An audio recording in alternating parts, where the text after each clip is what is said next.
Antauro Humala, ¿cómo está? Buenos días, bienvenido a Arequipa, bienvenido también a Radio Yarabí. Buenos días, compatriotas de Radio Yarabí. Para comenzar, lo que queremos saber es que nos explique qué cosa es Antauro. No me refiero a usted, sino a su partido político que tiene, que las siglas son lo mismo, ¿no? Antauro. ¿Qué es Antauro? ¿Qué tendencia tiene? ¿Cuáles son las bases? ¿Cómo se podría definir? ¿En qué lado está Antauro? Bueno, Antauro es unas siglas que quiere decir Alianza Nacional del Trabajo, Agricultores, Universitarios, Reservistas y Obreros. Y es un partido político según la ley de partidos políticos, según el sistema electoral peruano. Hemos logrado la inscripción hace aproximadamente 8 meses y con esto entramos como organización política que antes se le reveló y sus integrantes pasamos cautiverio y ahora entramos a la vía electoral y ya estamos dentro de la vía electoral. Por consiguiente tenemos que cumplir al pie de la letra los reglamentos y las directivas y todo lo que dice la ley para esta nueva posición que tenemos dentro de la sociedad. Ya no somos, digamos, un movimiento dedicado a rebeliones, que hicimos 2 en 19 años. Ya estamos, como en otros países ha sucedido, como ha sucedido en Uruguay con Pepe Mujica, en Sudáfrica con Mandela, en Venezuela con Chávez y otros países más, donde movimientos insurgentes, una vez recuperada la libertad, ingresan a la vía electoral y a veces logran su cometido y llegan al poder, y con ello, con la filosofía de transformar el Estado desde dentro en la medida que no pudieron demolerlo desde afuera. Este partido de siglas Antauro, ideológicamente, ¿dónde se ubica, no? Podría preguntarse a la ciudadanía. Nosotros contemplamos que las coordenadas históricas en esta época del siglo XXI ya no corresponden a izquierda versus derechas, sino en épocas de globocolonización corresponden a otros criterios, nacionalismo versus globalismo. Porque en el globalismo, igual que en el esclavismo, hay perdedores y ganadores, hay esclavistas y esclavos, y en el globalismo hay globalizadores y globalizados.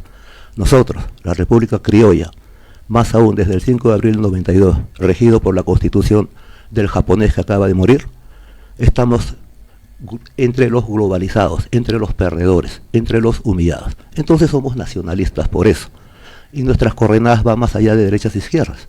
Por ejemplo, cuando nosotros proponemos en nuestro plan de gobierno que no puede haber un extranjero con trabajo, en tanto hay un solo peruano desocupado, esta es una posición que tranquilamente podría asumirla un país como Israel, o como Cuba, o como Suiza, tan diferentes, tan distintas, si es que su país estuviera inundado de empresas extranjeras que se han apoderado del patrimonio nacional. Es patriotismo puro, es nacionalismo puro, y el nacionalismo es la versión política del patriotismo. ¿Y se podría decir que el nacionalismo tiene corrientes izquierdas y derechas por momentos? Claro, ¿sí? Es posible. Por ejemplo, el general Juan Velasco Alvarado fue un general que dio un golpe de Estado nacionalista, hizo transformaciones que hasta ahora la derecha se lamenta y critica y lo ve al general Velasco como la bestia negra. Nosotros, que heredamos dentro de los cuarteles plebeyos las herencias velasquistas, las enseñanzas velasquistas, ahora somos etnocaceristas. Nuestra posición, si vemos los 10 puntos, tiende más a la izquierda, porque arrancamos que es necesaria una refundación republicana y para ello es importante, es imprescindible una asamblea constituyente. Y en eso la asamblea constituyente es el parteaguas entre derechas e izquierdas, por lo menos en el Perú. Entonces, si veríamos de esas coordenadas, podríamos clasificar a Antauro en la izquierda. Es decir, pero nosotros preferimos ubicarnos como nacionalistas. Que de llegar al gobierno, una de sus prioridades sería el cambio a la Constitución a través de una asamblea constituyente. En eso coincidimos totalmente con las banderas izquierdistas, pero esta no es nuestra bandera de ahorita. Es la sido desde hace 24 años en la primera rebelión que hicimos contra Fujimori y Montesinos, acá cerquita, acá en Moquegua y Tacna. Ahora usted dice que es nacionalista, ¿y qué diferencia hay con el partido nacionalista de su hermano? Todo. Ollanta Humala, él también se vendió, hizo campaña como el partido nacionalista, llegó al poder y no sé si eso habrá sido nacionalista, ¿no? No, no fue nada nacionalista, porque por eso nos dejó presos, pues, 18 años, entre rejas y paredes. Entonces, obviamente fue antinacionalista. Solamente tuvo un minuto nacionalista. ¿Sabes cuál fue? ¿Cuál? Cuando juramentó por el espíritu de la Constitución del 79. Porque los restos, 4 años, 11 meses, 30 días, 23 horas y 59 minutos, fue traición pura. Hoja de ruta de Vargas Llosa. Acuérdense. El plan original que éramos caceristas fue cambiado por la hoja de ruta Vargas Llosa y fue traición pura. Por eso que dentro de nuestro predicamento que hay que fusilar presidentes en el Perú para moralizar la sociedad desde arriba, buquelizar desde arriba, no tanto desde abajo, porque al pueblo lo han empujado al delito, está también este señor, a quien no lo juzgo como hermano por haber salido del mismo útero que yo, sino lo juzgo como político. Hermanos eran Huáscar y Atahualpa, hermanos eran Caín y Abel, y a veces las traiciones entre hermanos son más terribles que las traiciones entre extraños. Pero muchos ciudadanos, a raíz de ello, ya empiezan a desconfiar. Tiene Peor derecho a si eso. tienen el mismo apellido, ¿no? Humala.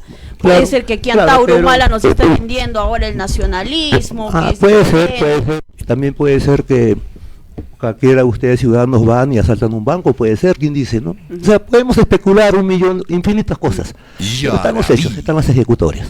Efectivamente llevo el mismo mío apellido porque hemos sido paridos por la misma madre y hemos sido engendrados por el mismo padre. Pero uno no escoge la familia, uno asume. Entonces, yo le pregunto a ustedes, ¿ustedes son iguales que sus hermanos? No lo son. Cada uno labra su destino. Nosotros, los etnocaceristas, fuimos leales hasta el final. Hicimos una rebelión en Locumba contra Fujimori y Montesinos cuando el general Williams o el general Quiabra firmaban el acta de sujeción o el almirante Pontoya. Los etnocaceristas nos sublevamos. Nos costó prisión, fuimos amnistiados. 5 años después hacemos otra rebelión, ahora contra Toledo y su ministro de Economía Kuczynski, y encaramamos en la presidencia a Ollanta. Pero nos traicionó. Las traiciones existen, existe el traidor y el traicionado, y la traición envilece al traidor no hay traicionado. El traidor de ahora hasta nochecita era leal. Sucede, y lo hemos asumido. Cuando fuimos traicionados hubo suicidios en la cárcel, algunos reservistas se suicidaron. Nos chancamos la cabeza contra las paredes, contra las rejas, pasamos de la furia a la ira, y después de tantos años lo tomamos filosóficamente. Y lo veo claro. En el Perú había una traición desde el 5 de abril del 92 de todos los presidentes que han acatado la Constitución extranjera. Y por eso he estado escuchando la entrevista en la mañana de ustedes y he visto que la población está en contra de que se declare en duelo nacional la muerte de un globalista, de un pro extranjero, de un japonés. Es una vergüenza. Declaran de duelo nacional los traidores.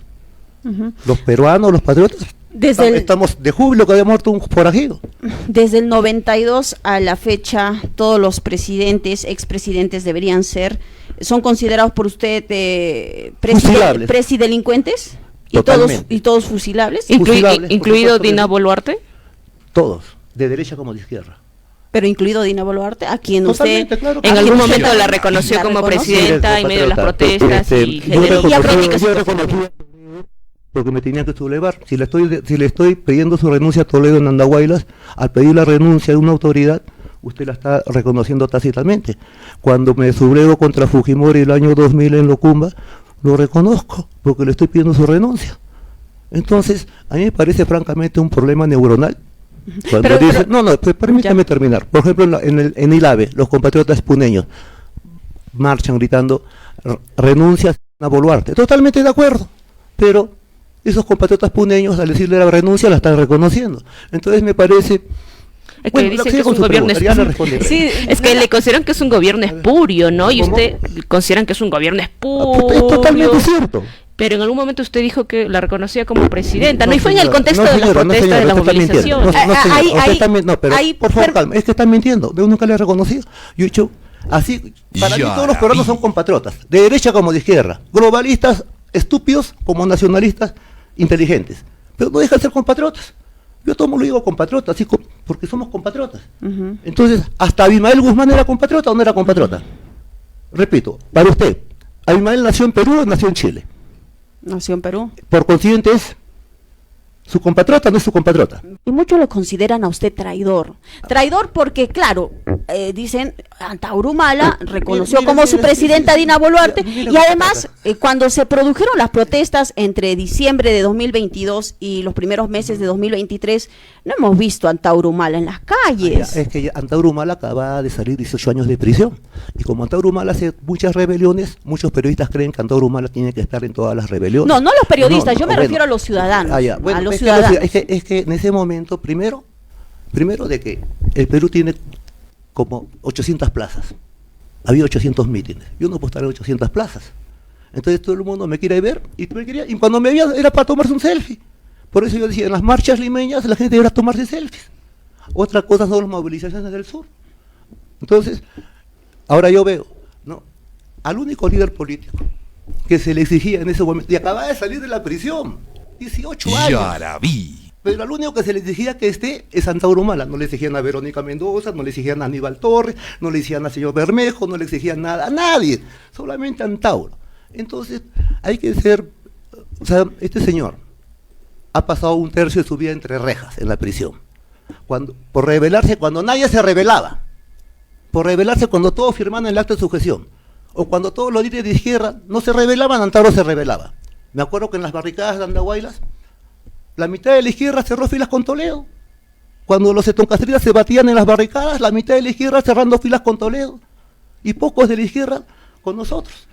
Entonces es fácil, ahora todo el mundo se traicionea. Castillo le dice traidor a Vladimir Cerrón le dice traidor a Castillo, los dos le dicen traidor a Boluarte, todos se traicionean, y los tres vinieron juntitos como Guayquis, en una sola plancha. Castillo, Cerrón y Boluarte. Los tres se presentaron juntitos, agarraditos de la mano como guayquichas. Y usted los apoyó a los guayquichas. Claro, en campaña. Por supuesto que los apoyé. Es más, Castillo prometió 2 veces indultarme, empeñando palabra de maestro, y los apoyamos desde la cárcel, porque ellos vinieron a la cárcel juntos. Los tres. Guayquichas. Eran guayques. Sí. Eran guayques, se presentaron así. Perú Libre era un partido político marxista-leninista. ¿Y le fueron a visitar a penal a usted? Sí. Entonces mandaron delegados. Ya. Pero eran entre los tres, pero no por los tres. Entonces, yo que estoy preso, los enocaceristas estamos presos. Desde en ese tiempo hacíamos 15 años de presos. Nos piden la ayuda, vemos su programa político, nos dicen, y vamos a pedir el indulto de los enocaceristas. Y vemos que también piden asamblea constituyente. Entonces nosotros consideramos que era lo más cercano al programa enocacerista y apoyamos sin pedir nada a cambio. ¿Solo el indulto? No, ellos salió de ellos, tampoco pedimos el indulto. A ustedes no. Nunca pedí el indulto. A mí me ofreció el indulto en un momento Cosito. Su hermano. Escuchen, Cosito pidió el indulto. Yo dije, yo no puedo salir indultado si no se indulta a mi gente. Y mi gente de Castro me autorizaron moralmente, pero yo no pedí el indulto. Fujimori le ofrece el indulto y él se olvida de su gente. Él sale, la japonés sale legalmente a su gente, los deja presos. Entonces por lo menos yo rechacé el indulto porque no salía mi gente. Ya. Entonces, en ese momento llega el mensaje de Perú Libre a pedir nuestra ayuda desde la cárcel. Y a cambio de nada se la dimos. Ellos en la campaña prometieron varias veces, empeñando palabra de maestro, indultarme. Y nunca me indultaron. Me comí la cana hasta el último día. Por eso que yo observo, cuando el nacionalismo llega al poder como con Velasco, el nacionalismo es generoso con los presos izquierdistas y los libera, los amnistía, los indulta, como se hizo con Hugo Blanco y con Héctor Béjar, que fue canciller del gobierno de Pedro Castillo. De Perú Libre. Este fue indultado por Velasco. Pero cuando los nacionalistas estamos presos, la izquierda solo es palabreo, lo voy a palabra de maestro, pero nos dejan en la cana y tienen el desparpajo, salimos de la cana y nos critican. Entonces y dicen, ¿dónde estuvo el mayor Antauro cuando, oye, cuñadito, estaba preso? Por rebelarme 2 veces cuando el resto rendían osanas al sistema. Ahora que ya está todo trabajadito, todos somos revolucionarios. Entonces, nuestra posición es clara, es contundente y es coherente, no de ahorita, porque las banderas de Asamblea Constituyente, de cambio de Constitución, son nuestras banderas desde Locumba. Entonces, ¿usted sí está de acuerdo en esperar que Dina Boluarte termine su gobierno al 2026? No estoy de acuerdo, pero yo soy un ciudadano igual que usted. Yo puedo estar en de acuerdo o desacuerdo, pero no depende de mí. Claro. Cuando yo estaba en otra situación antes de la inscripción, yo me rebelaba no iba a las palabras, no me quedaba en las palabras, no me masturbaba, iba a la rebelión. Pero ahora como ya está participando con reglas de porque esta constitución... es que ya hemos entrado a la vía electoral porque es un proceso histórico de desarrollo del partido, como otros partidos políticos que han pasado de la clandestinidad, de la insurgencia, a la vía electoral y han logrado, ya no por medio de las armas, sino por medio de los votos, una transformación social en su república, y lo estamos viendo en otros países. Eso hay que pelearlo, hay competencia, y bueno, hemos estado en la competencia electoral y con la filosofía de transformar el Estado desde dentro, en la medida que no pudimos demolerlo desde fuera, aceptamos las reglas del enemigo, su FIFA tramposa, su OMPE tramposa, y no, sin chistar, y con esas reglas enemigas tenemos que triunfar. Nos vamos a ir por favor a una brevísima pausa comercial y tras la misma seguimos dialogando. Estamos conversando con el señor Antauro Humala, candidato presidencial. Brevísima pausa y regresamos con más en esta primera edición de Yaraví Informa. Continuamos en Radio Yaraví con todas las voces. Estamos transmitiendo a través de los 106.3 FM, 930 AM, pero también a través de nuestro Facebook Radio Yaraví Arequipa. Si tienen alguna consulta, alguna pregunta, van dejándonos en el Facebook, por favor, su inquietud. Ahora vamos con los temas de Arequipa. Si está en Arequipa, no creo que solo vino a hacer un tour, una visita, sino a plantear propuestas. ¿Qué va a pasar con la región Arequipa en el caso de que usted llegue a la presidencia de la República? ¿Qué es lo primero que haría para Arequipa? Bueno, si el pueblo peruano nos favorece con darnos su confianza para dirigir los destinos de la República en el quinquenio 2026-2031, obviamente, y ahí coincidimos con las banderas de las organizaciones hermanas de izquierda, estamos desconociendo la Constitución de Fujimori y Montesinos. Al desconocer esa Constitución, ipso facto entra a tallar la Constitución anterior, que es la del año 79. No es un capricho, es la que corresponde, la anterior. Y ahí hay un artículo 307 que nos faculta con la ley en la mano, la Constitución en la mano, a desconocer esa Constitución y hacer transformaciones profundas y aplicar una política moralizadora desde arriba que para nosotros, y lo digo claramente, arranca con fusil de presidentes o presidelincuentes. Entonces, dentro de ese marco va a haber un problema, es profesamente provocado por nosotros, porque al desconocer la constitución del japonés, estamos desconociendo también los contratos de estabilidad jurídica de todas las mineras del Perú, entre ellas Sauder Perú y Cerro Verde, que quedan acá en Arequipa.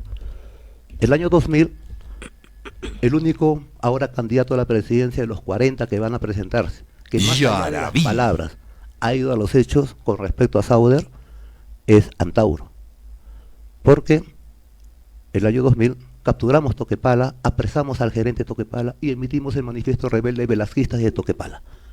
El resto no va más allá de las palabras, nosotros hemos ido a los hechos. Entonces, si somos elegidos o favorecidos por nuestro pueblo, ¿cree usted que no vamos a nacionalizar Sauder? ¿Y Cerro Verde? Por supuesto que sí, por supuesto que sí. Cerro Verde, he hecho una historia. Cerro Verde es creada por el gobierno general Juan Velasco Alvarado. Era nacional, era de todos los peruanos, era de todos los arequipeños. El japonés, con un traidor peruano llamado Montesinos, ambos presos, o en uno que ha fallecido ya, no solo lo privatizó, bueno, si ya lo hubiera privatizado y lo entrega a empresarios peruanos arequipeños, no, lo extranjerizó. Porque acá en el Perú, privatizar es sinónimo de extranjerizar. Y estatizar es sinónimo de nacionalizar. Entonces nosotros somos nacionalistas. Y usted me ha dicho qué hago con respecto a Arequipa. Entonces, con respecto a Arequipa, primero, Sauder Perú tendrá que retirarse. Entonces, recién los compatriotas del Valle del Río Tambo van a estar tranquilos y van a poder desarrollar su actividad agropecuaria con apoyo estatal. Y esa minera Sauder Perú, nuestra gran preocupación va a ser que no baje la producción. Entonces nuestra gran preocupación es saber si tenemos los técnicos peruanos, los científicos peruanos, los científicos que salen de las universidades arequipeñas como San Agustín. Estamos en capacidad de mantener esa producción, independientemente de los técnicos extranjeros. No lo sé. Siendo Sauder nacionalizado, ¿podrá ejecutar Tía María y la Tapada? No, De ninguna manera, pues ¿sabes por qué? Porque nosotros aparte, no solo somos etnocaceristas o etnonacionalistas, también somos econacionalistas. Porque rescatamos nuestra cultura, el culto de la Pachamama. Nuestra cultura es ambientalista, por consiguiente. Entonces, dentro de ese esquema, hemos contemplado que es necesario un ordenamiento territorial en el Perú. ¿Ya? Y dentro de ese ordenamiento territorial, en el campo de la minería transnacional, establecemos lo siguiente. En los lugares donde colisione la actividad minera con la actividad agropecuaria, el Estado Nacional Soberano, que es también ecologista, sin miramientos, ni siquiera va a aceptar discutirlo, optará por la actividad agropecuaria. ¿Esto qué quiere decir? Que en el valle del río Tambo, Sauder jamás va a entrar, como tampoco en otros valles de otras regiones. En los lugares donde no colisione, si te doy un ejemplo, el arenal de Nazca, donde está Marcona, y ahí está Hierro Perú, que era en tiempos de Velasco, era Hierro Perú, la principal productora de hierro en Sudamérica. El japonés Fujimori la extranjerizó y la convirtió en shogun de los chinos. Entonces, esa minera, la explotación del hierro puede seguir con un gobierno nacionalista, pero ya no como shogun de los chinos. Tienen que regresar a Hierro Perú. Esa es nuestra posición, por eso somos nacionalistas, somos antiglobalistas. Y nuestro programa económico es subordinar el libre mercado a la nación soberana. Jamás la nación soberana se va a subordinar al libre mercado. Todas las potencias europeas, que ahora son potencias, han emergido primero como acérrimas nacionalistas. Entonces nosotros, antes de abrirnos al globalismo, como víctimas, como perdedores, como globalizados, como esclavos, y no como globalizadores, tenemos que fortalecernos, cerrar fronteras. O sea, ya no va el sistema neoliberal. Cuando estemos bien fortalecidos, haya un empresariado patriota, fuerte, un pueblo consciente, recién podremos abrirnos al globalismo para globalizar al resto, no para que nos globalicen. Esa es la posición nuestra. Pero también hay críticas, ¿no?, de algunas personas que señalan de que el Estado no es buen administrador, ¿no? ¿Cómo garantizar que sea, cómo garantizar cómo garantizar que sea otro resultado, ¿no? Falsamente, eso es una falsedad. Pero no hay que negar que hay malos funcionarios, ¿no? Es que, bueno, ustedes son muchachas, ustedes son jóvenes. Petroperú lo han descuartizado como a Tupac Amaru. Y es la única empresa del Estado Nacional Soberana creada por Velasco. Antes existía Hierro Perú, Minero Perú, Petro Perú, Centromin Perú, Enafer Perú, Pesca Perú, etcétera. Era un Estado nacional poderoso. Entel Perú, el japonés lo convierte en Telefónica Española. Y así puedo seguir. Claro. Entonces lo único que ha quedado del nacionalismo de Velasco es Petro Perú. Y lo han descuartizado, le quitaron la Pampilla, le quitaron... Pero la pregunta era que no se garantiza que si es nacional, se expropia, no vaya a ser pues incompetente, ineficiente. Es que si se roba, si el presidente roba, si los ministros, miren... Por eso, se trata de personas, ¿no? Pero la empresa privada es peor. Yo no conozco una empresa privada más ladrona, más miserable que Odebrecht. Sobornado a 6 presidentes en 30 años. Claro. Entonces, es que justamente los privatizadores, los pro extranjeros, los pro fujimoristas son los del rollo, que decir que el Estado es pésimo empresario. No entienden que la filosofía empresarial del Estado es totalmente contraria, opuesta a la filosofía del empresario privado. Porque yo soy empresario privado, soy dueño de una empresa. Lo primero que hago es cuánto exploto al obrero para comprarme 50 departamentos en Miami, si puedo el primer mes, y cuanto más explote son más eficientes. Pero si yo soy un gerente de una empresa estatal como Sedapal, peruana, si yo detecto que ha salido con un fondo de renta, yo lo doy de baja. Porque la ganancia de la empresa estatal es cerrar en cero ganancia, porque la ganancia es darle el servicio más barato al usuario. El empresario, la empresa estatal no tiene como fin el lucro. ¿Pero cuál es su sistema de control? La plusvalía se absorbe con el servicio al usuario, lo más barato y mejor posible. ¿Pero cuál va a ser su sistema de control para que no haya corrupción? Claro, porque no solamente la pena de muerte por corrupción. También, sí. Pena de muerte por corrupción que nosotros lo contemplamos como eso... traición a la patria. Repito, esta es la diferencia. Nosotros contemplamos que, por decir, Lavajato, Odebrecht, donde está Ollanta, Kuczynski, Fujimori también estuvo ahí. No es traición como lo ve el fiscal Pérez, o como lo ve la fiscalía. Para nosotros es traición a la patria. Alta corrupción es traición a la patria, porque han traicionado a la población. han entregado la frontera vertical, porque la frontera horizontal no solo es de Tacna a Tumbes y del Brasil hasta el Pacífico, también es el espacio aéreo, el suelo, la agricultura, el subsuelo, nuestro mineral, y entregarle el erario, nuestra energía, nuestro mineral a empresas extranjeras, privatizándolas a precio de regalo. ¿Esa es traición? Para nosotros, si el pueblo nos da la facultad, lo vamos a contemplar como una figura, una extensión de la figura de traición a la patria, y por consiguiente seguridad nacional. Porque ¿qué es Odebrecht? Son agentes extranjeros, alias inversionistas, en este caso brasileños, AMPA extranjera, alias inversionistas que han sobornado la voluntad presidencial durante un tercio de siglo en una republiqueta como el Perú. Es como que yo voy a Santiago de Chile, regreso y le digo a usted, señorita periodista, vengo de Chile, acabo de hacerle chapar $3 millones al presidente Boric. Si levanto el teléfono, lo meto preso. Usted se queda asombrada. Y yo le dije, no solo eso, también soborné a Bachelet, a Piñera y a los últimos 5 presidentes de los últimos 30 años. Usted me dirá, caray, con un telefonazo recuperamos Arica. Es un problema de seguridad nacional por donde se le mire. Todo malamente los xenocaceristas, Antauro, lo contemplamos así, como así lo vamos a juzgar. Entonces, cuando usted me dice que la empresa es mala administradora, que Perú como está, claro, pues, el mal ejemplo cunde. La principal escuela de moralidad de un pueblo no es la parroquia ni el colegio, es el ejemplo del gobernante. Y si el gobernante roba, es un peligro de seguridad nacional, porque si no robas te dan de baja. Sí. Yo he estado, mire, y aquí termino. El Perú es la única república del planeta Tierra que tiene una cárcel exclusiva para presidentes, para delincuentes. El Perú es el único país que en todas sus cárceles, lo digo porque he estado 18 años ahí, que tienen pabellones para alcaldes, para regidores, para gobernadores. Todas las regiones tienen sus gobernadores presos.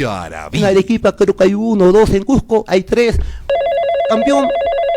Campeón nacional es Ancas, que tiene 5. Entonces, yo sostengo que acá hay que buquelizar desde arriba.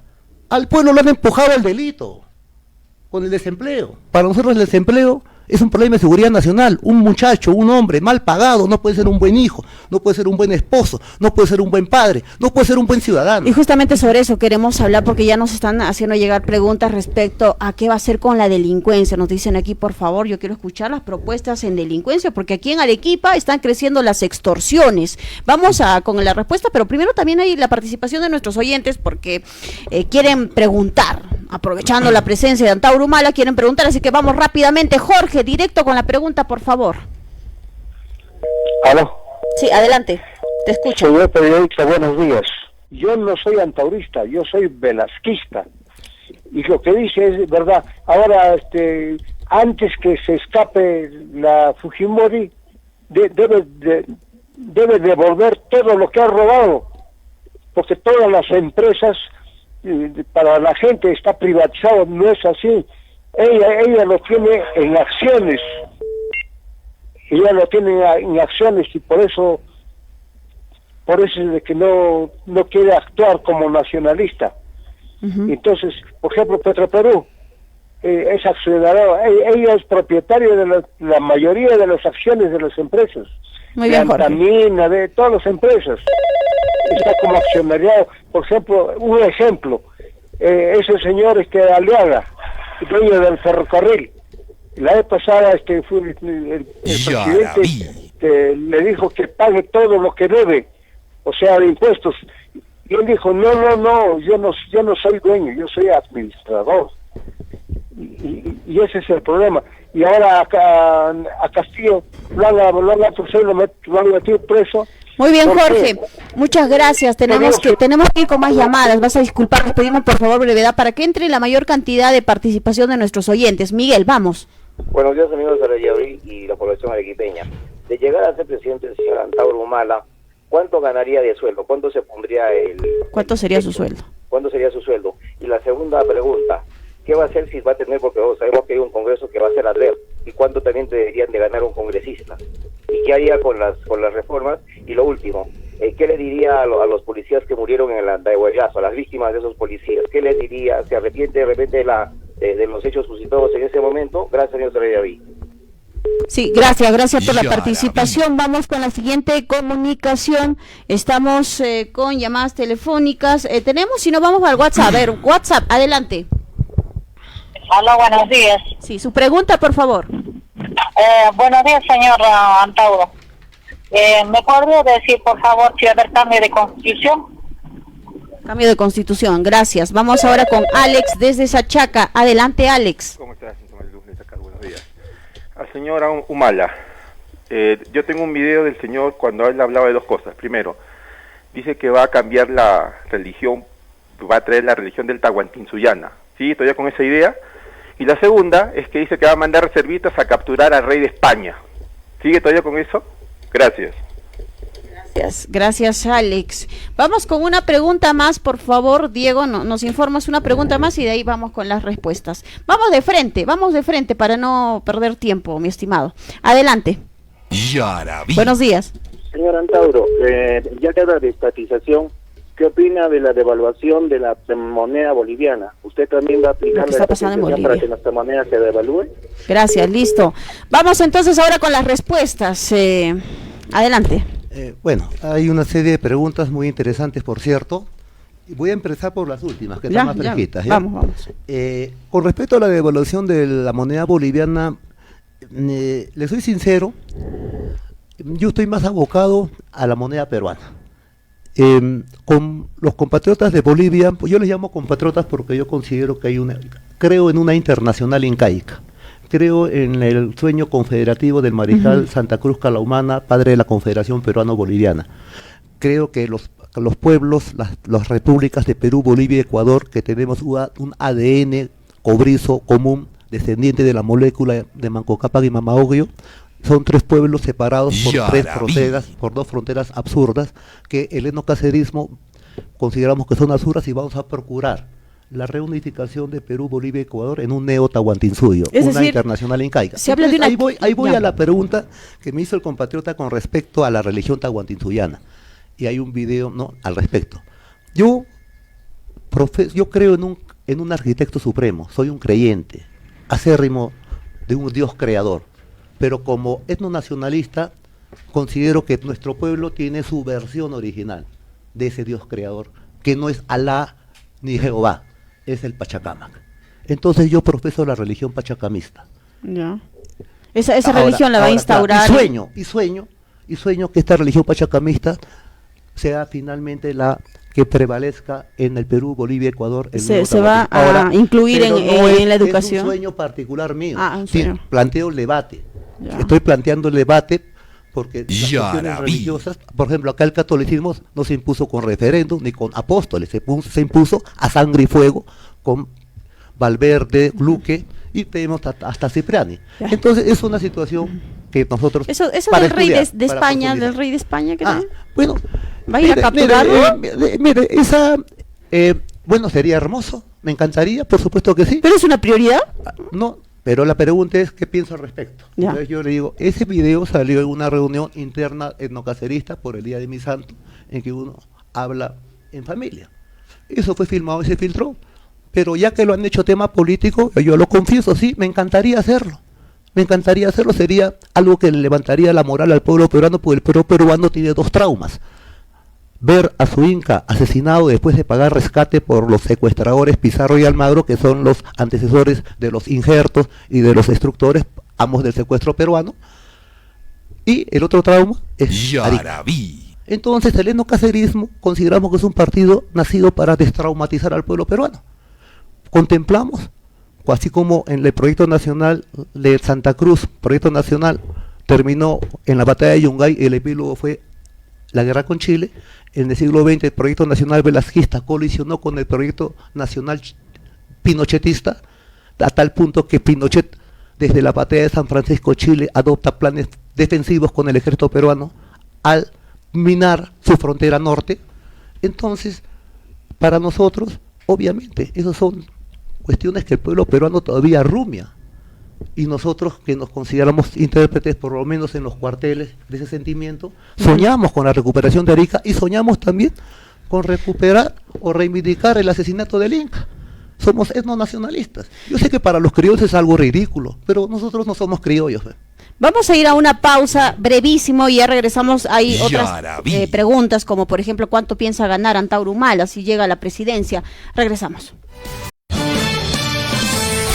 ¿Usted les abriría la puerta para que vengan aquí al Perú?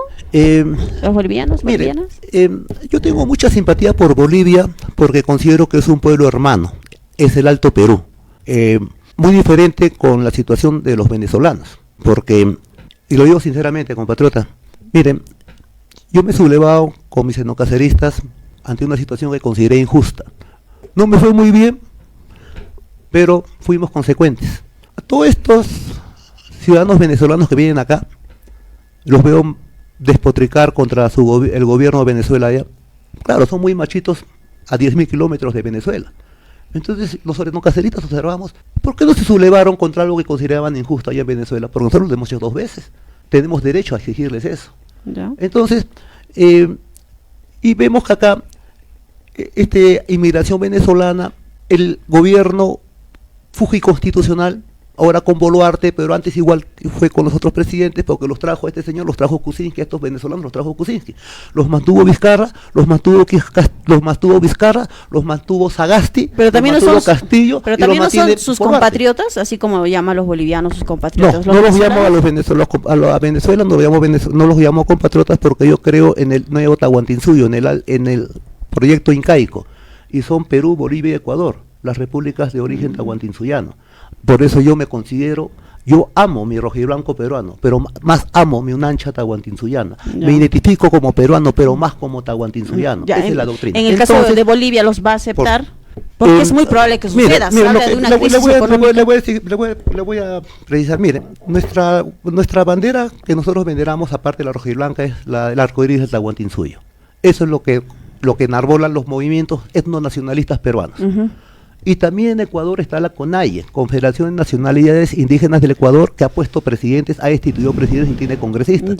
Ellos también son tahuantinsuyanos y tienen la misma bandera del Tahuantinsuyo. Sí los va a aceptar. Y en Bolivia también hay movimientos tahuantinsuyanos, y está el MAS y el MIP, el Movimiento al Socialismo y el Movimiento Indio Pachacútec. Uno de Felipe Quispe, que ya murió, ahora lo tiene su hijo, y el otro de Evo Morales, que está en bronca con Catacora. Entonces, desde el punto de vista ideológico, para nosotros, obviamente, nosotros procuraríamos abrir fronteras con Ecuador y con Bolivia, hacer una sola república. Ahora, en el caso concreto actual, ya no desde el punto de vista ideológico, no desde el punto de vista político, hay una pugna entre Evo Morales y el presidente Catacora. Están en un conflicto fuerte. Ahora, hay una crisis ahí.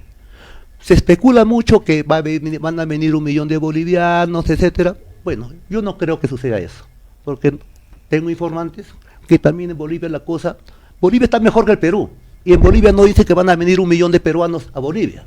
Entonces a veces no hay que creer en la propaganda de los canales. O sea, Bolivia está mejor, no vienen los bolivianos. No creo que venga.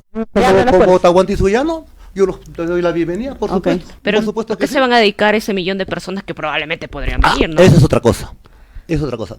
Y aquí va nuestra medida, justamente. Uno de los problemas que sostenemos que aquí en el Perú es el desempleo. Entonces, nacionalistamente, nosotros consideramos que no puede haber un extranjero con trabajo en tanto haya un solo peruano desocupado. Entonces, sea boliviano, sea venezolano, o sea suizo, no puede trabajar acá, haga su turismo. Si no conocen... Pero no va a tener dinero para hacer turismo, ¿no? Si no tienen dinero. Entonces tendrán que irse a su campo de refugiados. Por eso nosotros... ¿Usted va a poner campos de refugiados? Sí, para campos de refugiados. ¿Por qué? Miren, desde el punto de vista que los extranjeros, según el criterio nacionalistas, no pueden trabajar, no pueden quitar chamba a peruanos, deben hacer turismo y comer rico en nuestros restaurantes, entonces, extranjero que no tiene su boleto para Machu Picchu se va a su campo de refugiados, o se regresa a su país. Entonces, ¿qué hacemos con el 1,5 millones de venezolanos que están asaltando, prostituyendo? Que ya están aquí. Que ya están ¿Qué acá? va a hacer Los con trajo ellos? A su campo de refugiados en el kilómetro 700 de la Panamericana Norte, en el Arenal, y que los alimente la ONU. Porque la ONU se dedica a eso. Hay campos de refugiados de 2 millones. ¿De todas las regiones se van a llevar a los venezolanos? ¿Qué van a hacer? ¿Una especie de batida, algo así? Totalmente, así como antes había batida para el servicio militar obligatorio, la leva, sale nuestra policía, nuestro ejército, documentos. Extranjero, su boleto a Machu Picchu, su boleto a Caral. No tiene, usted no puede trabajar. A su campo de refugiados o se va a su país con su boleto de retorno. 1,5 millones de refugiados. Y si ONU no quiere, ¿cómo? Y si no quiere ONU alimentar a los refugiados. No, la ONU sí quiere, porque la ONU se dedica a eso. Tiene el ACNUR, que es su de refugiados, digamos. Para refugiados. Hay campos de refugiados en Siria, hay campos de refugiados en el Sahara, en muchos sitios. No es una novedad. Y el Perú tiene todos los argumentos para exigir en la ONU tener su campo de refugiados. Y esos refugiados, esos 2 millones de venezolanos, hasta bolivianos, o ya suizos, todos, ¿no? ahí. Todos, si que no son turistas, tienen que desayunar, cenar, almorzar, dormir, tener su sábana, su frazada, y eso... No salen de ese campo. No salen. Y van a estar mejor. Porque acá están asaltando, dando pena, durmiendo en las calles. Ahí va a estar mejor porque y también la hay ONU algunos... les da, y ahora la ONU estos productos, estos alimentos, tiene que comprarlos los comerciantes arequipeños, iqueños, peruanos. O sea, va a estimular nuestra economía. Miren, compatriotas, a estos venezolanos, a estos extranjeros que nos han venido a asaltar, los trajo otro extranjero, norteamericano Kuczynski, con la constitución de otro extranjero, japonés Fujimori. Y yo me he rebelado contra Kuczynski, Kuczynski era ministro de Toledo, me rebelé contra él en la Nahuaylas, y el japonés me rebelé contra él en Locumba. Entonces son extranjeros que han traído extranjeros y a los peruanos nos tratan peor. Probablemente, bueno, puedan ir algunos ciudadanos extranjeros, pero hay otros que están muy relacionados al crimen organizado. Ellos no se les va a capturar, no se les va a dar a la primera instancia, ¿no? Policía, están bien escondidos. Claro, bueno, el delito se combate. Ahora, claro. Por eso también entramos nosotros, ¿no? Que el ejército tiene que reforzar a la policía. Pero para que el ejército salga a las calles tiene que haber soldados. Y para que haya soldados tiene que haber servicio militar obligatorio, porque ahora los cuarteles están vacíos. Ustedes saben que en los cuarteles del sur, váyanse por los cuarteles, vayan a los torreones a las 8, 9 de la noche y van a ver siluetas. No hay soldados en los torreones. Hay siluetas de cartón que aparentan una persona. Están en los torreones. Así está la defensa nacional. Entonces, puro cartón. Pura fan, pero empecemos por el gobierno, empecemos por la cabeza. Entonces, compatriota, yo le digo, el Perú es el único país del planeta Tierra que ha tenido 6 presidentes suicidados, presos, fugitivos, etcétera. Entonces, ¿qué se quiere? ¿Suiza? ¿Qué se quiere? Suiza. Tenemos como 50 gobernadores presos. Entonces, ¿qué se quiere? Suiza. Tenemos como 500 alcaldes presos. ¿Qué se quiere? Suiza. Servicio militar obligatorio para todos. Hombres Total, y mujeres. Hombre y mujer, por supuesto que sí. Mire. Mire, compatriotas, puta madre, yo salgo de las cárceles y ahí todos los días entran, no decenas, centenas de muchachos, jóvenes, 18 a 25 años, todos los días, y están desbordando las cárceles, en celdas de 2x3, 20, 30 muchachos por robos de celulares, cosas, y cuando se les pregunta, ¿por qué? Me dicen, mayor, porque no conozco un presidente honrado, nunca he visto en mi vida, desde que tengo un presidente honesto, a todos los veo presos, a todos los veo suicidados, a todos los veo fugitivos. A mí me dejó desarmada esa pregunta, yo salía de la prisión en ese momento. ¿Qué le digo a esa gente, a esos compatriotas muchachitos? Cuando el Estado peruano se preocupa más por los extranjeros, por los venezolanos, ¿cómo están los venezolanos? Y carajo, ¿cómo estamos los peruanos? Entonces eso se llama nacionalismo. El nacionalismo simplemente es anteponer lo peruano al extranjero. Simple y llanamente es eso. El problema es que en el Perú hay un complejo. Tenemos egofobia, odio a nosotros mismos, en vez de egofilia, porque somos un pueblo acomplejado. Vamos avanzando. ¿Cuánto va a ganar Antauro si llega a la presidencia? Miren, ¿y cuál va a ser el sueldo de los congresistas? Nosotros admiramos y vamos a emular a Velasco. Y con Velasco se estableció la escala que nosotros le dijimos la escala de Velasco. La filosofía era la siguiente, para establecer una nueva escala de sueldos. El sueldo mínimo es la base de todos los sueldos. Entonces al presidente de la República en la escala de Velasco le correspondía 10 sueldos mínimos porque era el funcionario de mayor rango de toda la República.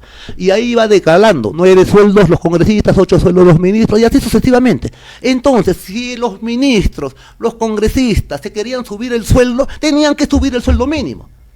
Esa era nuestra posición, más coherente, consideramos que más justa. Entonces cuando la señorita periodista me pregunta cuál sería mi sueldo, yo le digo, bueno, aplicaríamos la escala de Velasco. ¿Va a aumentar el sueldo mínimo a los peruanos? ¿Cuánto debería ser el sueldo mínimo a los peruanos? Yo creo que el sueldo mínimo a los peruanos debería ser lo mínimo para que una familia compuesta por padre, madre y 2 hijos tenga una capacidad proteínica mínima suficiente. Porque sabemos ahora que de cada 10 peruanos, 10 niños, la mitad están desnutridos anémicos, o sea, la mitad de la población peruana está desnutrida. Entonces, cuando yo veo eso, yo digo, ¿qué estadísticas me pueden mostrar? ¿Qué ¿Qué barajo me pueden decir que somos un país desarrollado, que estamos haciéndola bonito, que vamos a salir ya, vamos a entrar a... Es lo que dice Dino Boluarte, pues, pero ¿cuánto debería ser el sueldo de los peruanos? No, yo creo que el sueldo mínimo de un peruano no debería bajar de 2.000 soles. No debería bajar de 2.000 soles. ¿Y el sueldo del presidente debe ser 10 veces el sueldo mínimo? Bueno, esto es la escala de Velasco, pues, ¿no? Pero, o sea, económicamente no estamos en un buen momento, ¿no? Debería haber alguna austeridad. Es que también es peligroso esto, porque mire, un presidente es 1 en 33 millones. Sueldo mínimo es más o menos unos 10, 15 millones. Pero ese presidente, no estoy haciendo de ahorita, sea cual sea en cualquier país del mundo, y en cualquier época del mundo, sea inca, faraón o presidente o rey, ese es el que representa a la nación. Entonces, ese señor debe tener un mínimo que no le afecte su vida física para dedicarse en cuerpo y alma a gobernar la nación con sabiduría. Entonces debe tener todas sus necesidades. Él no debe preocuparse por trabajar, debe preocuparse por gobernar. Y por eso se le tiene que pagar. Por eso, claro. Pero es que si se le paga, ponte que al presidente no le pagamos nada. Ya le pagamos la mitad del sueldo mínimo. Ya, así dijo Castillo, ¿no? No, es que es algo absurdo. Porque entonces ese señor va a vivir sujeto, va a estar en una dependencia económica que es un problema de seguridad nacional. Porque yo soy embajador, soy el agregado militar chileno. Este presidente peruano está pobrecito, no tiene ni para su mototaxi, lo soborno, y ya no me quedo en Arica, voy a Tacna y también a mí me llevo el Puerto Corillo también. Entonces, no se trata de que no gane nada el presidente. Yo sé que acá en el Perú los presidentes son unos jijunas, que deberían decapitarlos en cámara lenta, pero estamos hablando de cosas ya teóricas. Un presidente que representa una nación debe ganar cero, o la nación debe garantizarle un sueldo, como en todo pasa en todo el mundo. Putin tiene su sueldo, el presidente de Vietnam tiene su sueldo, el presidente de Cuba tiene su sueldo. O sea que o mejor no tenemos presidente, quizás mejor sin presidente la pasamos. Lo que yo digo, en el Perú, ¿para qué sirve un presidente? ¿Para qué no sirve un presidente? ¿Para qué sirve Boluarte? ¿Para qué sirve Castillo? ¿Para qué sirve en Toledo? ¿O para qué sirve?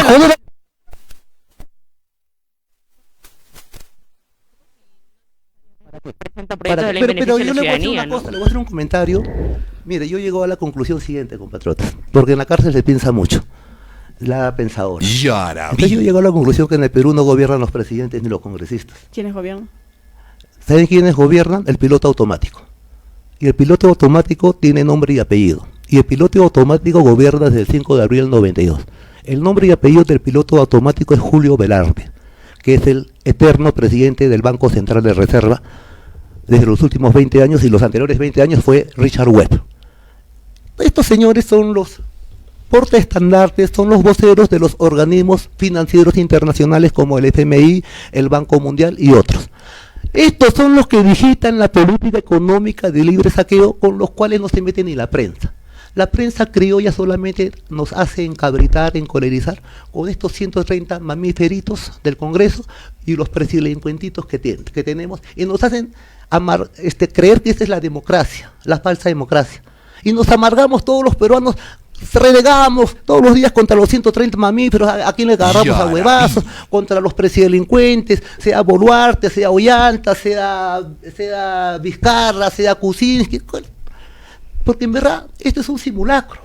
Porque lo que roban, que a nosotros nos parece fabuloso porque estamos tanto en la miseria, que lo poco nos parece fabuloso, de estos 130 mamíferos, en verdad son bicocas, son lágrimas al lado de lo que saquea Sauder, de lo que saquea Cerro Verde, de lo que saquea Yanacocha, de lo que saquea Shogun.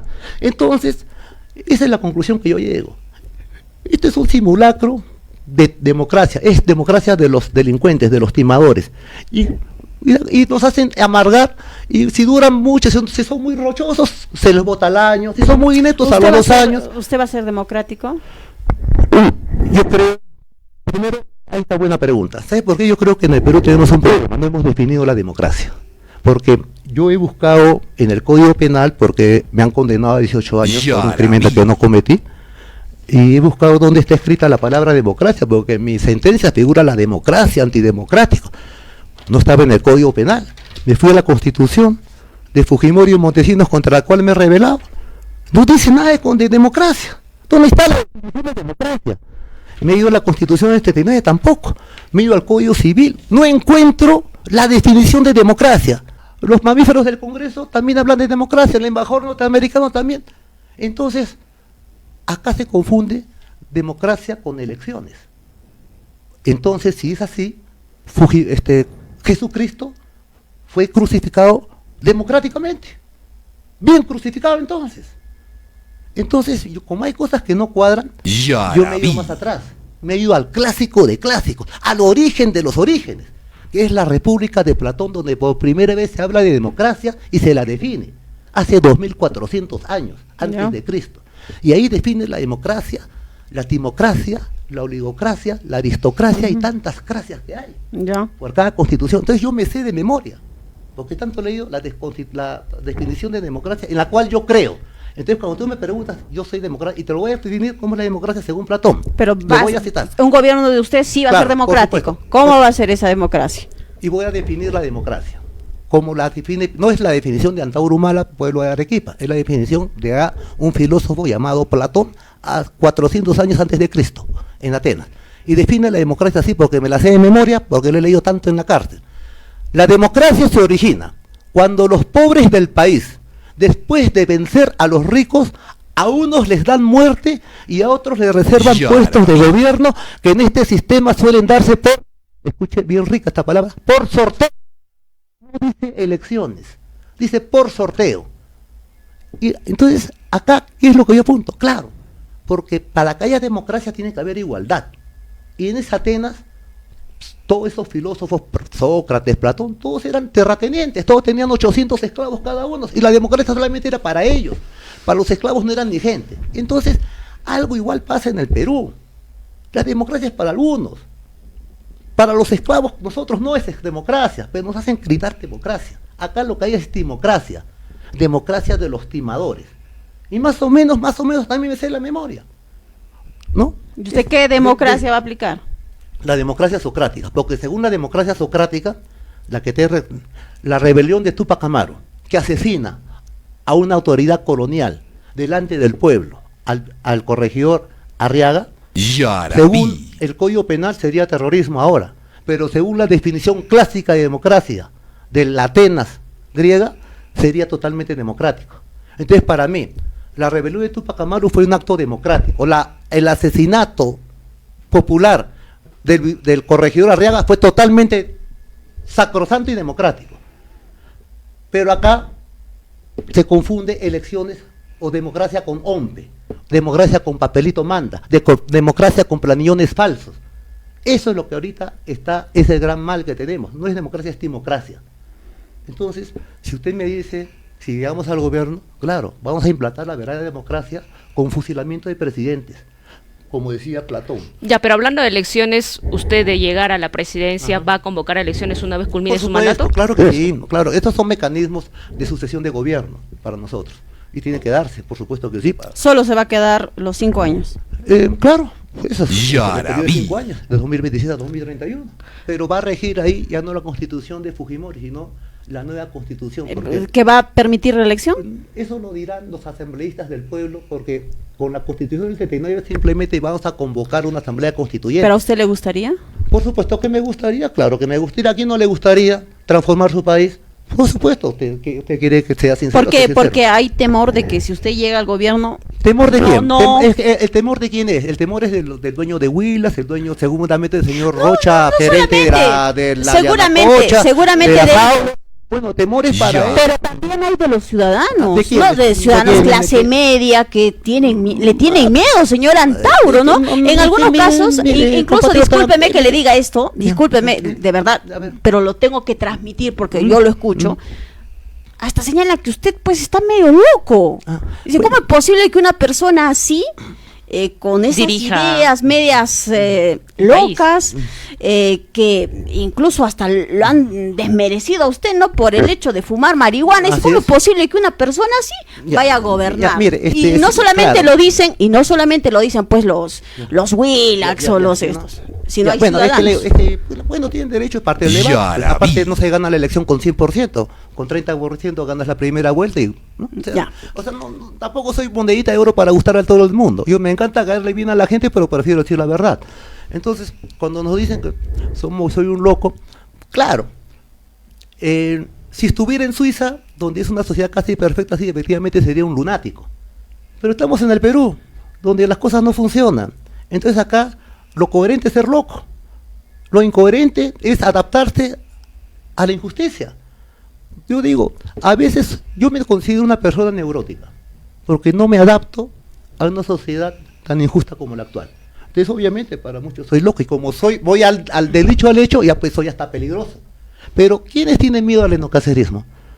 Le tienen pánico al endocacerismo los sectores identificados con el globalismo. Y está muy bien que tengan pánico, porque los vamos a derrotar y vamos a fusilar a sus líderes, que son los presidelincuentes.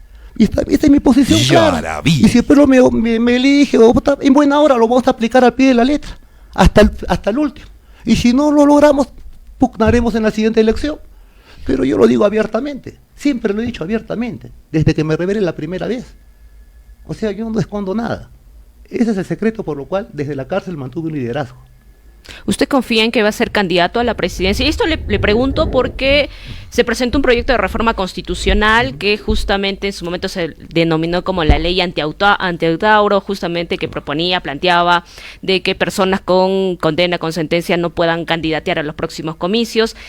Se llegó de alguna u otra forma a ver en el Pleno del Congreso de la República, pero quedó ahí porque se redujo de 13 a 5 delitos. O sea, hubo ahí también un entrampamiento por parte de los congresistas, pero ahora, ya que Fuerza Popular no tiene a Fujimori, no sería un impedimento para que nuevamente lo puedan sacar, ¿no? Es posible que Juez empiece a hacer su enroque, su estrategia ajedrecística, pero nosotros también tenemos nuestras defensas, tampoco somos indefensos, ¿no?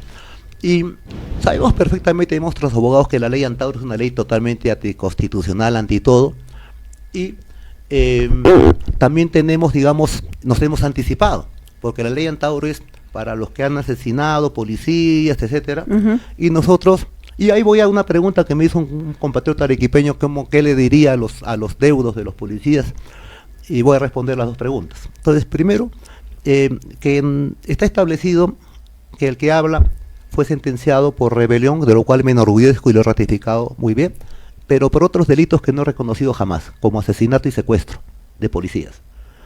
Y digo esto porque, si bien es cierto, 5 jueces supremos, las vacas sagradas del Poder Judicial, me sentenciaron, primero pidieron 35 años y 10 años de expatriación, pero finalmente me sentenciaron a 25, lo bajé a 19, me sentencia por asesinato de policías, también esa misma sentencia sale en mi absorción atómica, que es negativa, o sea que yo soy el único que no disparé, porque no tenía necesidad, porque era el jefe.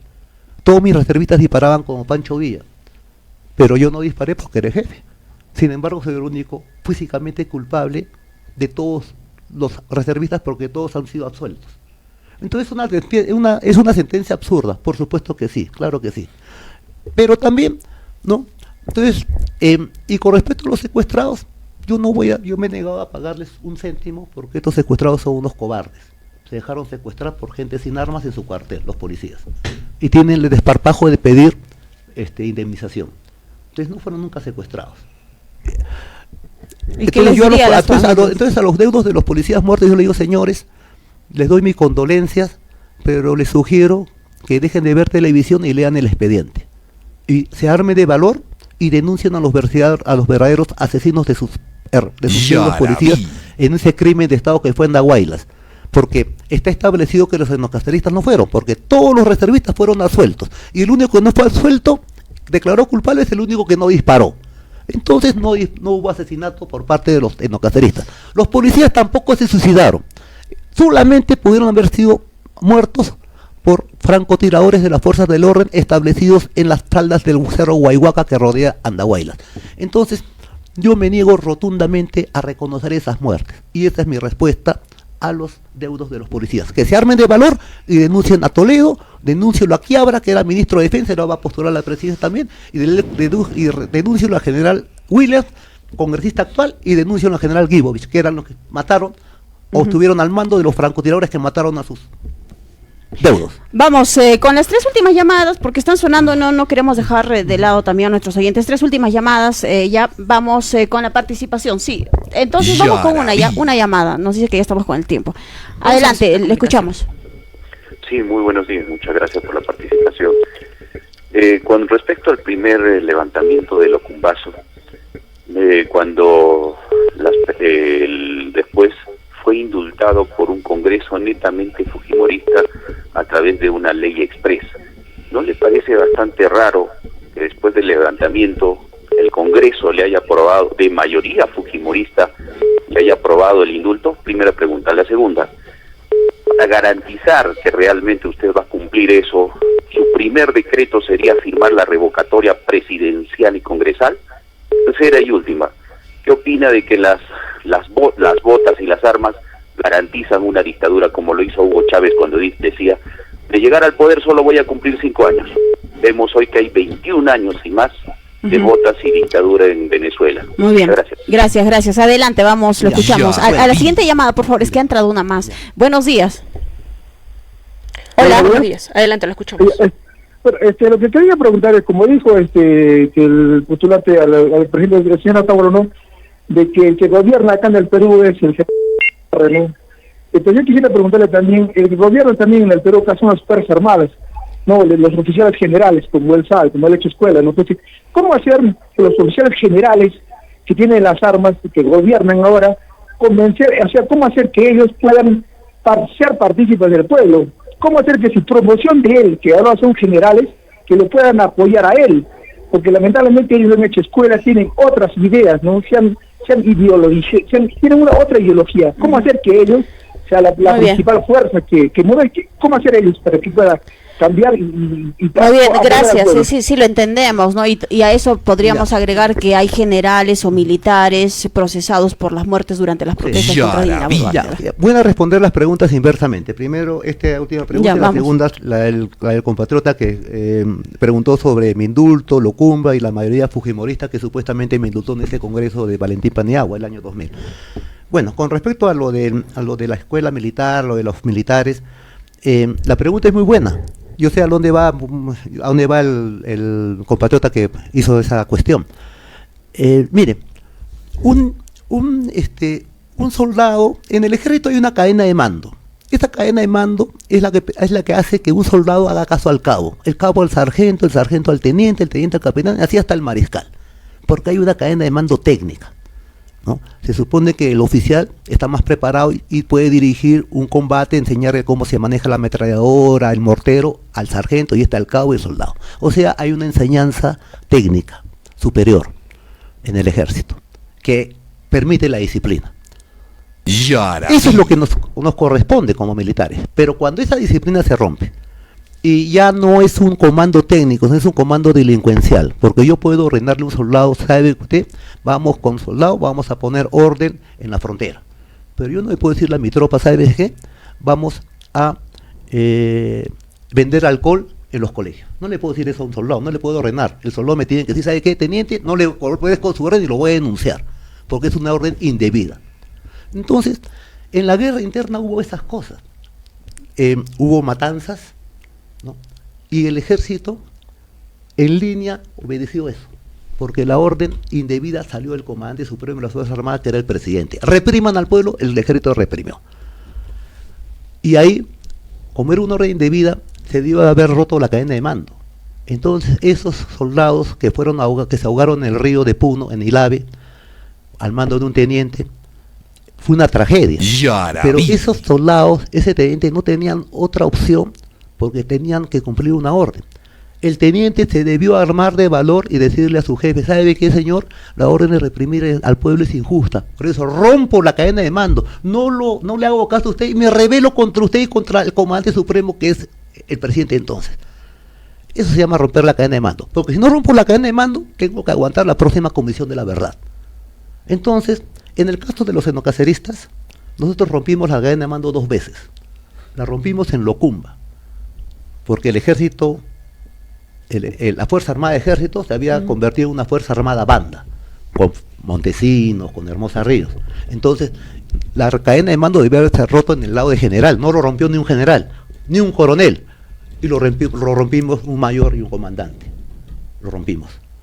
Y fuimos, ahí ya voy a la segunda pregunta. Entonces ahí nos rebelamos contra Fujimori en octubre, y en noviembre, en plena rebelión, cuando estoy entrando a Tacna al mando de 1700 reservistas, nos enteramos que el japonés había huido al Asia, y ahí terminó la rebelión. Entonces depusimos las armas en un pueblito Calacoa, porque Paniagua nos llamó por teléfono y nos dijo, mientras más rápido le pongan las armas, es más fácil para mí indultarlos. Y cumplió. Depusimos las armas, fuimos apresados en el Real Felipe, y a los 20, 18 días de prisión, el Congreso, que no era de mayoría fujimorista, porque el Congreso ya estaba con Paniagua, ya había entrado Valentín Paniagua, había salido Marta Hildebrand. Lo indultan. Claro, entonces tampoco fue unánime, fue peleadito, a las justas, fuimos amnistiados por el Congreso. ¿Ya? Entonces, no tengo nada, bueno, creo que con eso he respondido la pregunta del oyente, ¿no? Entonces, ahora, retornando a la otra pregunta de la Fuerza Armada, que ahora vemos que el ejército es un ejército represor, ¿no? Claro, porque el ejército no hay nadie que quiera romper la cadena de mando. Entonces seguramente van a tener que soportar dentro de poco una próxima comisión de la verdad y vamos a ver capitanes, tenientes, comandantes desfilando a las cárceles nuevamente. Entonces, si no han tenido los cojones de romper la cadena de mando, como yo lo hice 2 veces y que me costó 18 años de prisión, entonces tienen que soportar. Y el pueblo tiene que resistir hasta que salga un nuevo Velasco, porque para nosotros Velasco fue un milagro. Sinceramente fue un milagro en la Fuerza Armada. Muy bien, ya terminamos esta entrevista. Solo preguntarle por sus futuros adversarios, tal vez en una palabra me podría describir a ellos, ¿no? Que a ver, algunos que se hagamos el intento. Por ejemplo, Keiko Fujimori es un hecho. Mire, yo con Keiko Fujimori tengo una relación lejana, porque ella era primera dama el octubre del año 2000, en que acaeció la primera rebelión enocacerista en Tacna y Moquegua, porque el chino Fujimori o el japonés había ya electrocutado a su esposa Susana Iguchi en la salita del CIM. Eso está escrito. Entonces la hija, haciendo contra su madre, hace causa común con su padre y acepta el cargo de primera dama. Entonces yo me he sublevado ya contra Keiko Fujimori, que era primera dama en octubre. Entonces, ¿cómo podría definirla? Por verla enfrentar va a ser un gusto, porque ya la derroté en una rebelión. ¿Pero cómo la definiría en una palabra, Keiko? Una extranjera. Extranjera también. Martín Vizcarra. Un miserable. López Chau. Es un rector de la UNI que no estudió en la UNI. Estudió en la Universidad del Callao, no sé cómo terminó rector de la UNI. Yo creo que sé más matemáticas que él. Rafael López Aliaga. Bueno. Me acuerdo que me regaló, que me obsequió un libro con dedicatoria cuando estaba preso. Luego quiso hacer creer que los reservistas estaban con él. Le sobornó 4 soldaditos, les puso su polo y los hizo presentar, ¿no? O sea, quiso engañar a los reservistas. Y después sostuvo que si iba a Andahuayla solamente me iban a recibir los 4 reservistas que mataron a 4 policías. Sin embargo, me fui a Andahuaylas y me recibieron 40.000 andahuaylinos. ¿Qué sería Rafael López Aliaga? Un pobre diablo. Verónica Mendoza. Una simulación. Pedro Castillo, porque indica que si es que sale podría volver a postular. Bueno, lamento lo que ha pasado a Pedro Castillo, porque creo que fue un intento revolucionario que sucumbió por incapacidad y corrupción interna. Así como 10 años antes sucumbió otro intento revolucionario con Cosito por traición.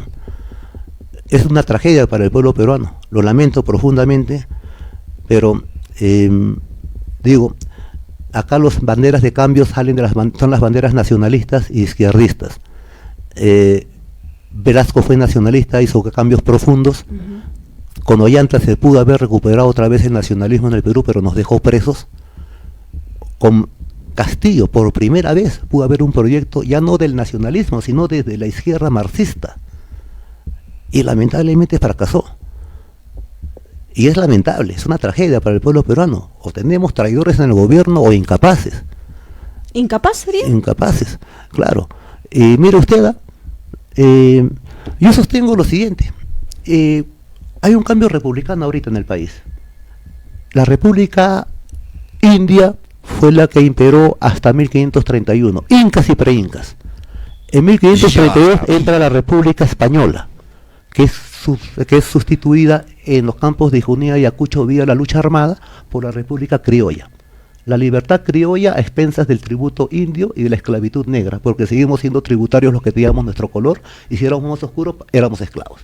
La libertad blanca a expensas del tributo indio y la esclavitud negra. Esa es la República Criolla, sin identidad. Solamente 2 proyectos nacionales, Cáceres y Velasco. Y ahora, en que ya la demografía mestiza, chola, esa hegemonía, estamos entrando a la República mestiza, la República chola. Y los primeros representantes han hecho el ridículo. Un cholo como Toledo de derecha y otro cholo como Castillo de izquierda. Ambos incapaces, ambos presos. Entonces, obviamente, esos son los primeros estertores, pero se vive una república fuerte, mestiza. Y habrán otros mejores exponentes, con más identidad, con más dignidad, con más preparación. Pero ya la hegemonía es una república chola, mestiza, que el problema que tenemos es la identidad. Porque en la cabeza de nosotros, de todos los cholos peruanos, nuestro mestizaje nació no de un romance, nació de una violación. Conquistador con madre india violada. Y nosotros, todos los peruanos, tenemos ese conflicto edípico en nuestra cabeza. Y luchamos siempre con eso. Y por eso hemos de definir la identidad. Entonces los etnocaceristas la hemos definido. Para nosotros el eje de la peruanidad son los Andes. Es nuestra indianidad, nuestra estirpe cobriza. Ahí estamos diferenciándonos de allá de la torre. Para él el eje de la nacional era el criollismo. No. Solo una pregunta, ¿cómo está financiando para hacer los viajes? ¿De dónde está saliendo el dinero, no? Yo he salido después de 18 años en cautiverio, y cualquier persona que sale de 18 años de la cárcel sale vulnerada, sale vulnerable, sale golpeada económicamente. Entonces yo, para movilizarme, porque no tengo carro prestado, no tengo casa alquilada, entonces yo tengo que movilizarme con el petróleo y los carros que ponen los comités por los cuales paso. Entonces ahora, por ejemplo, he salido de Lima con un convoy de 8 carros. En el camino primero, esos 8 carros son de los 8 comités distritales de los 30 que tenemos en Lima. Cada comité distrital te pone su bandera del Tahuantinsuyo, su camioneta, su petróleo. Ellos lo financian. Virgilio Acuña no. No, ellos, claro, pues nosotros trabajamos, pues. Virgilio Acuña. También, todos son militantes. El militante no cobra. Pero lo que sí se gasta la base es el petróleo del carro. Entonces Virgilio Acuña fundó. Pero le cuento cómo ha sido. Entonces hemos salido, y en Nazca, en Chincha hemos parado, y la base de Chincha hemos tomado desayuno, ¿no?, sobre la marcha, y ahí se ha juntado un carro más. Hemos pasado por Ica, por el barrio Chino, y así se han ido acumulando hasta Camaná, Tía María, hemos llegado acá, y acá me he alojado en un hotel, toda mi comitiva, en un solo hotel, que es de un compatriota etnocacerista, que forma parte del comité provincial de Arequipa. Entonces, claro, entonces me dicen, ¿cómo nos financiamos con el mismo partido? Claro. Virgilio Acuña, ¿le gustaría que candidatee con el partido que han formado para los próximos comicios? ¿Puedes repetir la pregunta? Virgilio Acuña. Virgilio. ¿Le gustaría que candidatee en los próximos ¿Quiénes lo van a acompañar en la plancha? Sí, rapidísimo. No estamos pensando en la plancha todavía porque hay tanto tiempo. Estamos ahorita cabezones con tener todos los comités a nivel nacional. En las 186 provincias queremos tener 186 comités. En los 1900 distritos del Perú queremos tener 1900 comités distritales, porque queremos tener para el día de la primera vuelta de abril 2026 70.000 personeros sentados en las 70.000 mesas de votación que va a tener el Perú, porque nos preparamos para la batalla. Nosotros sabemos qué hacer. Sabemos que la batalla... Pero podría ser que lo acompañe Virgilio Acuña. No creo. La verdad que no creo. José Vega. Tampoco. Definitivamente no. Lo digo porque primero, nosotros tenemos nuestro partido, ¿no?, ya inscrito. Virgilio Acuña no puede inscribir todavía su partido, y UPP ya no existe.